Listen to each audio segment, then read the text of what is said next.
ಈಗ ಬಜೆಟ್ ಇದೇನೋ ಘೋಷಣೆ ಆಗ್ತಾ ಇದೆ. ಎಲ್ಲ ಥರನೂ ಬಜೆಟ್ ಘೋಷಣೆ ಆದಾಗ MSMEಗೆ ಅಷ್ಟು ಕೋಟಿ ಇಷ್ಟು ಕೋಟಿ ಅಷ್ಟು ಲಕ್ಷ ಇಷ್ಟು ಲಕ್ಷ ಅಂತ ಹೇಳ್ತಾರೆ.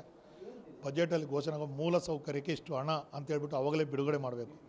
ನಾವೀಗ ಈ ಅಂತರ್ಸಂಘ 25 ವರ್ಷ ಇಂಡಸ್ಟ್ರಿಯಲ್ ಏರಿಯಾ ಒಳಗಡೆ ನೀವು ರೋಡನ್ನು ಒಂದು ಚೂರು ವೀಡಿಯೋ ಮಾಡ್ಕೊಂಡು ಹೋಗಿಬಿಡಿ. ಇದರ ಪಕ್ಕದಲ್ಲಿರೋ ರೋಡ್ಗಳನ್ನು ಯಾವ ಥರ ಇದೆ ಏನಿದೆ ನೋಡಿ.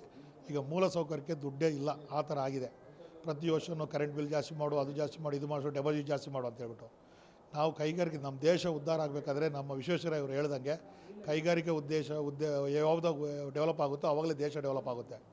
ನಾವು ಮೂಲ ಸೌಕರ್ಯಕ್ಕೆ ಒತ್ತು ಕೊಟ್ಟಿಲ್ಲ ಅಂದರೆ ಕೈಗಾರಿಕೆಗಳು ಮುಂದೆ ಬರೋದಿಲ್ಲ. ತುಮಕೂರಿಗೆ ಒಂದು ದಿನಕ್ಕೆ ಮಿನಿಮಮ್ 150ರಿಂದ 200 ಭತ್ತದ ಲಾರಿಗಳು, ಒಂದು 100 ಅಕ್ಕಿ ಲಾರಿಗಳು, ಅದೇ ಥರ ಬೇರೆ ಮೆಟೀರಿಯಲ್ ತರೋ ಲಾರಿಗಳು ಬರುತ್ತೆ. ಅವುಗಳಿಗೆ ನಿಂತ್ಕೊಳ್ಳಿಕ್ಕೆ ಜಾಗ ಇಲ್ಲ. ಲಾಜಿಸ್ಟಿಕ್ಕೇ ಇಲ್ಲಿ ನಿಂತ್ಕೊಳ್ಳುವಂಥ ಒಂದು ವ್ಯವಸ್ಥೆನೇ ಮಾಡಿಲ್ಲ. ಎಲ್ಲ ರೋಡ್ ಬದಿಯಲ್ಲಿ ಗಾಡಿಗಳು ನಿಂತ್ಕೊಳ್ಳುತ್ತೆ. ಅಲ್ಲೂ ಇಲ್ಲೂ ನಮ್ಮ ತುಮಕೂರಿನಲ್ಲೂ ಟ್ರಾಫಿಕ್ ಜಾಮ್ ಆಗುತ್ತೆ. ಇದನ್ನು ಲಾಜಿಸ್ಟಿಕ್ ಪಾರ್ಕ್ ಒಂದು ಆದಷ್ಟು ಬೇಗ ಮಿನಿಮಮ್ ಒಂದು 50 ಏಕರ್ಸ್ನಲ್ಲಾದರೂ ಡೆವಲಪ್ ಮಾಡಿದ್ರೆ ಆವಾಗ ಬರೋ ಗಾಡಿಗಳು ಇಲ್ಲೆಲ್ಲ ಹೋಗಿದ ಗಾಡಿಗಳು ಖಾಲಿಯಾಗಿದ್ದು ಅಲ್ಲಿ ನಿಲ್ಲುತ್ತೆ. ಆ ಥರದ್ದು ಈಗ ರೈಸ್ ಮಿಲ್ ಅವ್ರು ಏನು ಮಾಡ್ಕೊಂಡಿದ್ದಾರೆ, ಅವರೇ ಸ್ವಂತ ದುಡ್ಡು ಕೊಟ್ಟು ಜಾಗ ತಗೊಂಡು ಅಲ್ಲಿ ಗಾಡಿಗಳನ್ನು ನಿಲ್ಲಿಸ್ಕೊಂಡು ಅವ್ರು ವ್ಯವಹಾರ ಮಾಡ್ತಾಯಿದ್ದಾರೆ. ಇದೆಲ್ಲ ಸರ್ಕಾರಕ್ಕೆ ಬರಬೇಕು, ಸರ್ಕಾರದವರೇ ಮಾಡಬೇಕು ಆ ವ್ಯವಸ್ಥೆಯನ್ನು. ಅದಕ್ಕೆ ಮೂಲ ಸೌಕರ್ಯಕ್ಕೆ ಒತ್ತು ಕೊಟ್ಟಿಲ್ಲ ಅಂದರೆ ಬಜೆಟ್ನಲ್ಲಿ ಏನು ಮಾಡಿದ್ರೂ ಪ್ರಯೋಜನ ಇಲ್ಲ. ಒಟ್ಟು ಮೂಲ ಸೌಕರ್ಯ ಡೆವಲಪ್ ಮಾಡಬೇಕು. ಈಗ ನೋಡಿ ಬೆಂಗಳೂರು ತುಮಕೂರು ರೋಡು 2 ವೇ ಇದ್ದಿದ್ದನ್ನು 4 ವೇ ಮಾಡಲಿಕ್ಕೆ ಎಷ್ಟು ದಿವಸ 6 ತಿಂಗಳಿಂದ ಆದರೂ ಅದನ್ನು ಮಾಡ್ತಾನೆ ಇದ್ದಾರೆ.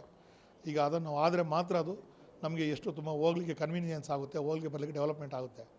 ಇದಿಲ್ಲದ್ರೆ ನಾವು ಏನು ಮಾಡಿದ್ರೂ ಪ್ರಯೋಜನ ಇಲ್ಲ. ಮೂಲ ಸೌಕರ್ಯಕ್ಕೆ ಒತ್ತು ನೀಡಬೇಕು. ನಾನು ಬಜೆಟ್ನಲ್ಲಿ ಹೇಳೋದಾದ್ರೆ ನಮಗೇನು ಬೇಕಾಗಿಲ್ಲ.